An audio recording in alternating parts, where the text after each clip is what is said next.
Hello, నేను Visweswara Rao. Rowdy star Vijay Devarakonda హీరోగా నటించినటువంటి కింగ్డమ్ రిలీజ్ అయింది. యాక్చువల్గా ఓవర్సీస్ రివ్యూని నేను అందించాను. చాలామంది ఆ రివ్యూని నమ్మలేదు. కానీ ఇప్పుడు ఆ రివ్యూని వింటే కనుక ఇప్పుడు నిజము అని చెప్పి అనిపిస్తుంది. యాక్చువల్గా ఓవర్సీస్ రివ్యూ బాగా వచ్చింది. కానీ తెలుగు రాష్ట్రాల్లో ఈ సినిమా రిలీజ్ అయిన తర్వాత ఆ రివ్యూకి భిన్నంగా స్పందన కనిపిస్తుంది. ఇలాంటి పరిస్థితుల్లో అసలు ఈ సినిమా బిజినెస్ ఏంటి అనే దాని మీద పెద్ద చర్చ జరుగుతుంది టాలీవుడ్లో. ఈ సినిమా నిర్మాణం కోసం నిర్మాత చెప్పినటువంటి అంశం ఏంటంటే, సూర్యదేవర నాగవంశీ దాదాపు 130 కోట్ల రూపాయలు నిర్మాణ ఖర్చులు అయ్యాయని చెప్తున్నారు. నిర్మాణ ఖర్చు 130 కోట్లు అయ్యాయని చెప్తున్నారు.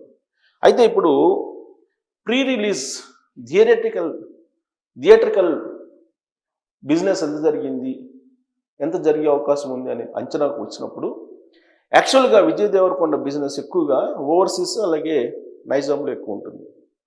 సో నైజాము అలాగే ఓవర్సీస్ అలాగే సీడెడ్ ఈ మూడు కలిపితే ఎంత వచ్చింది? నైజాంలో యాక్చువల్గా ఆయనకి సంబంధించినటువంటి బయ్యర్స్ నైజాంలో 15 కోట్లు బిజినెస్ చేస్తుందని చెప్పి ఎక్స్పెక్ట్ చేశారు. 15 కోట్లు. అలాగే ఓవర్సీస్ వచ్చేసి అనేది 6 కోట్ల దాకా రావచ్చు అని ఎక్స్పెక్ట్ చేశారు. అలాగే సీడెడ్ 15 కోట్లు. ఇలా మిగతా తెలుగు రాష్ట్రాలన్నీ కలిపితే ఓపెనింగ్ అంటే మొత్తం డే 1లోనే దాదాపుగా డే 1 కలెక్షన్స్ వచ్చేసి గ్రాస్ వచ్చేసి దాదాపుగా 54 కోట్ల వరకు రావచ్చు అని చెప్పి ఎక్స్పెక్ట్ చేశారు. వాళ్ళ ఎక్స్పెక్టేషన్ అన్ని కలిపి 54 కోట్లు రావచ్చు అని ఎక్స్పెక్ట్ చేశారు.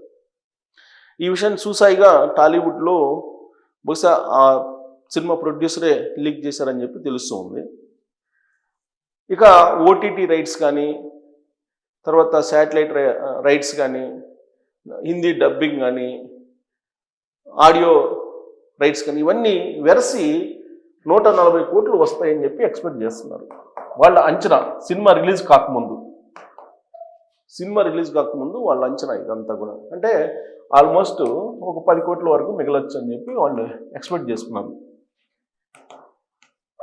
లండన్ అలాగే యుఎస్ సినిమా రిలీజ్ అయిన తర్వాత అక్కడి నుంచి ఓవర్సీస్ నుంచి వచ్చినటువంటి రివ్యూల ప్రకారం అయితే ఈ సినిమా ఓపెనింగ్స్ బాగుంటాయని చెప్పి ఎక్స్పెక్ట్ చేశారు.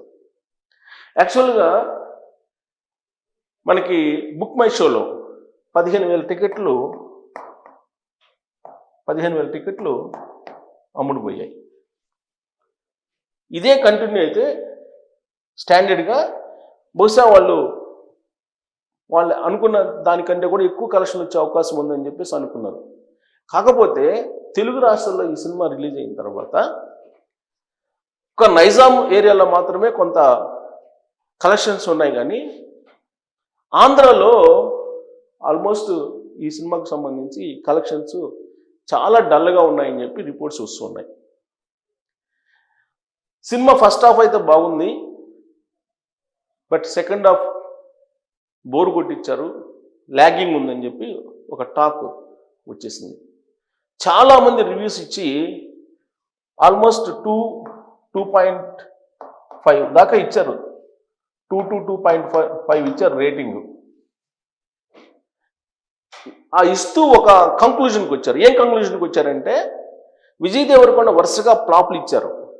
ఏమి లైగరు, తర్వాత డియర్ కామ్రేడు, ఇలా లవర్ బాయ్, ఇలా రకరకాలు ఏదో సినిమాలు వరుసగా 5-6 సినిమాలు ఫ్లాపులు అయిపోయినాయి. లైగర్ సినిమాతోటి పాన్ ఇండియా హీరో కావాలని చెప్పేసి ఆయన అనుకున్నారు. పూరి జగన్నాథ్ కూడా మ్యాక్సిమం ఎఫర్ట్స్ పెట్టారు. కానీ లైగర్ డిజాస్టర్ అయింది. వాటన్నిటితోటి పోల్చుకుంటే వరుసగా ఫ్లాపులు మనం గుర్తు చేసుకుంటే, ఆ ఫ్లాపులను గుర్తు చేసుకున్న తర్వాత ఈ రివ్యూలు ఇచ్చేటువంటి వాళ్ళు కంక్లూజన్కి వచ్చారు. వాటితో పోల్చుకుంటే ఇది బెటరు, కింగ్డమ్ అనేది బెటరు అనేటువంటి ఒపీనియన్కి వచ్చారు.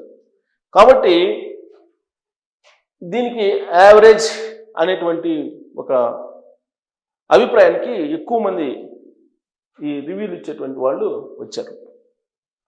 మరి ఈ కలెక్షన్స్ వాళ్ళు ఎక్స్పెక్ట్ చేసినటువంటి కలెక్షన్స్ వస్తాయా? ప్రీ రిలీజ్ సందర్భంగా వాళ్ళు ఎక్స్పెక్ట్ చేసినటువంటి కలెక్షన్స్, ఎందుకంటే ఫస్ట్లో ఈ సినిమాకి అంతగా హైప్ రాలా.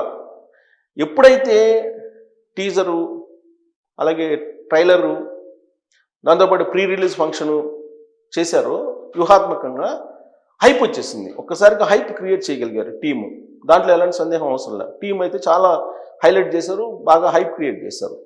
దాని ఫలితంగానే ప్రీ రిలీజ్ సంబంధించి బిజినెస్ జరిగింది. కానీ మార్నింగ్ షోలో బాగా హడావుడి కనిపించింది. ఆఫ్టర్నూన్కి వచ్చేటప్పటికి థియేటర్లలో ఈ సినిమాకి మార్నింగ్ షోకు ఉన్నంత బిజినెస్ లేదు అని చెప్పి తెలుస్తుంది. అంటే బహుశా వీకెండ్ దాకా ఈ సినిమాని కలెక్షన్స్ అబ్జర్వ్ చేస్తే వాళ్ళు ఎక్స్పెక్ట్ చేసినటువంటి ఈ విధంగా బడ్జెట్ రీచ్ కాగలరా లేదా అనే దాని మీద మనం ఒక ఒపీనియన్కి రావచ్చు. బట్ వాళ్ళ లెక్కల ప్రకారం ఇది. కానీ ఇప్పుడు యాజ్ ఆఫ్ నౌ తీసుకుంటే కనుక పరిస్థితి ఈ సినిమాకి సంబంధించి బిలో యావరేజ్ టాకు వస్తూ ఉంది. బట్ దేవరకొండ నటన అయితే ఇంతకు ముందులాగా కాకుండా అతను డైలాగ్ డెలివరీ కానీ, యాక్షన్ కానీ, కొంత క్యారెక్టర్లోకి ఇమిడి చేశారని చెప్పి ప్రేక్షకుల నుంచి వస్తున్న స్పందన కూడా, డైరెక్టరు ఫస్ట్ హాఫ్ని మలిచినంతగా సెకండ్ హాఫ్ని మలచలేకపోయారు. స్క్రీన్ ప్లే అనేది ఏ సినిమాకైనా ఒక బ్యాక్ బోన్, అక్కడే దెబ్బపడింది అని చెప్పి చెప్తున్నారు. ఆ స్క్రీన్ ప్లేలోనే ఎక్కడో మిస్ అయింది. స్క్రీన్ ప్లే అనేది ఎక్కడో మిస్ అయిపోయింది. సెకండ్ హాఫ్కి వచ్చేటప్పటికి అసలు కన్ఫ్యూజ్ అయిపోయింది. ఆ సినిమానే ఒక కన్ఫ్యూజన్గా ఉంది అని చెప్పి ఆ సినిమా చూసినటువంటి వాళ్ళు చెప్తున్నటువంటి ఒపీనియన్. కాబట్టి స్క్రీన్ ప్లేనే ఆ సినిమాకి డ్రాబ్యాక్ అయినప్పుడు బహుశా రాబోయేటువంటి 1-2 రోజుల్లో దీని కలెక్షన్స్, కింగ్డమ్ కలెక్షన్స్ ఎలా ఉంటాయి అనేది మనం ఒకసారి టాలీవుడ్ కోణంలో ఆలోచిస్తే కనుక ప్రస్తుతం అయితే సినిమాలు పెద్దగా ఏమీ లేవు. హరిహర వీరమల్లు అంత అది హిట్ కాలేదు. సో ప్రస్తుతం మార్కెట్లో పెద్ద సినిమాలు లేవు కాబట్టి బహుశా కింగ్డమ్ వాళ్ళు ఎక్స్పెక్ట్ చేసినటువంటి బడ్జెట్కి దగ్గరగా రావచ్చు అని చెప్పి అనుకుంటున్నారు. మొత్తం మీద ఏంటంటే విజయ్ దేవరకొండ డిజాస్టర్లోకి వెళ్లకుండా బయటపడ్డారు అనేటువంటి ఒపీనియన్ అయితే మార్కెట్లో వినిపిస్తుంది. మరి ఈ సినిమా చూసిన తర్వాత మీకు కనిపిస్తున్నటువంటి ల్యాగ్స్ ఏంటి, డ్రాబ్యాక్స్ ఏంటి? ఆయన నటన వరకు అయితే బాగుంది అని అంటున్నారు. ఆయన పర్ఫార్మెన్స్ వరకు అయితే విజయ్ దేవరకొండది. మరి ఈ సినిమా ఫ్లాప్ కావడానికి ప్రధాన కారణాలు ఏంటి అనేది మీరు ట్రోల్ చేయొచ్చు. Thank you.